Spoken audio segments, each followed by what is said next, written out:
Alright guys, welcome to your 14th Ruby tutorial, and in this lesson I want to talk to you guys about comparison operators and decision making.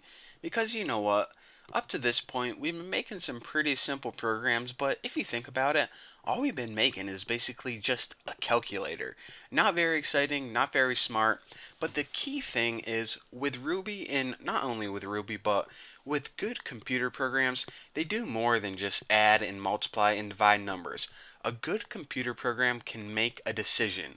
It could look at a test, and depending on that test or depending on the criteria, it can either run this code or that code.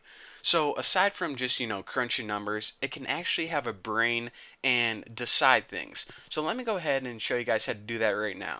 So say that we wanted to make a program where the user inputs their weight, and maybe if it's too big or maybe if it's too small, we need to tell them to lose some weight or eat some or eat some cheeseburgers or something like that. So let me go ahead and say the weight they entered was 120 pounds. Now, of course, this is very skinny unless you're like a 5-year-old girl. But anyways, if someone has a weight of like 120 pounds, then we need to tell them to eat some cheeseburgers.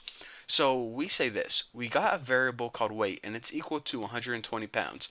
Now let me show you guys a simple comparison operator in a simple way that Ruby can make decisions. We're going to say puts you need to eat. Can I spell eat? E-A-T. There I go. Some cheeseburgers. And by the way, did you guys ever try Five Guys burgers and fries? It is delicious. I just tried it for the first time about a week ago. If you never tried it before, I'd highly recommend it. Okay, so what we're going to say is puts you need to eat some cheeseburgers, and if we just go ahead and enter now, it's just going to write that on the screen no matter what. But we don't want to write this on the screen no matter what. We only want to write you need to eat some cheeseburgers if your weight is less than 150. So basically, we're saying, okay, write this on the screen, but only write it on the screen if the weight is less than 150. Because if you weigh less than 150, then you're going to need to eat something. If you weigh more than 150, then you're fine, you're healthy. So we're going to go ahead and hit enter and check it out.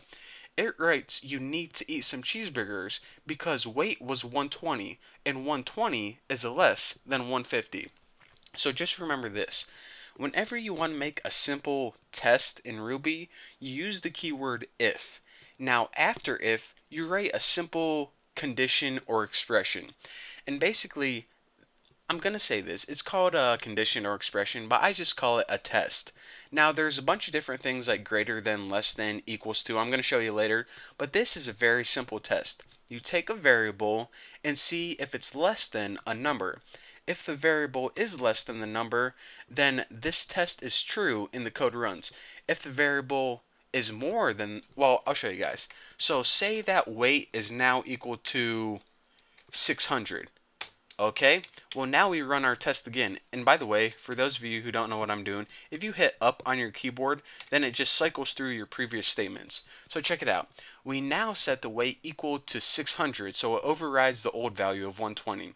So now the weight is greater than 150, so this test is no longer true. We only want to run this code if the weight is if the weight is less than 150. Now that they weigh more than 150, we don't need to say you need to eat some cheeseburgers. So go ahead and hit enter, and look at this. Unlike last time where it outputted you need to eat some cheeseburgers, it doesn't output anything anymore. So just remember that in order to make a simple test, write if and then your test. If the test is true, then your code is going to run. If your test is false, which is in this case 600 is not less than 150, it's greater than 150, that is why our code doesn't run, because our test was false instead of true. So that is how you do a simple test. And in the next tutorial, what I'm going to do is I'm going to talk to you guys about all the different types of comparison operators, and also show you guys how to test more than one condition at once. So that's what we have to look forward to. Thank you guys for watching, and I'll see you next time.